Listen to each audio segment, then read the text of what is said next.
Hindi ka ba natatakot na karoon ng bunga 'tong ginagawa ninyo? Actually po, may bunga na po. Okay lang. Para po nabuo yung mundo ko.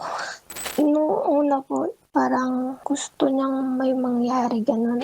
Tapos ako naman, syempre, babae lang din po. Marupok din. Hanggang sa may nangyari na sa amin. So, saan yung ginagawa kadalasan yung inyong loving-loving? Minsan po sa dorm ko, minsan sa nag-check-in po. Sino nagbabayad, siya o ikaw? Madalas po ako. Kapal ng mukha niya. Hindi ka ba natatakot na karoon ng bunga 'tong ginagawa ninyo? Actually po, may bunga na po. So, you mean buntis ka ngayon? Buntis po ako ngayon. Okay lang. Para po nabuo yung mundo ko. Tinawagan mo ba itong lalaking to na boss mo? Tinawagan ko po siya. Anong sabi niya? Gada po ang paraan para hindi matuloy. Sorry, hindi klaro sa amin. Gumawa ng Gawa daw paraan. po paraan para hindi matuloy daw po.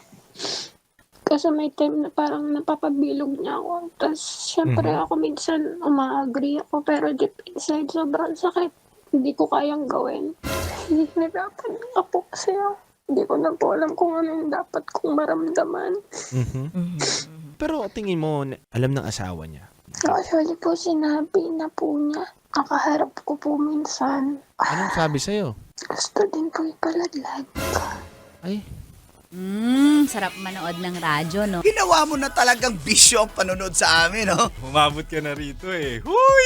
Kaya kung gusto mong tuloy-tuloy pa ang tawanan, Iyakan at kiligan, aba, i-like mo na ang video na ito. at mag-comment ka na rin sa bisyo. Hit mo na rin ang notification bell. Para updated ka sa mga kaganapan namin dito sa Love Radio. Kailangan pa bang i-memorize yan?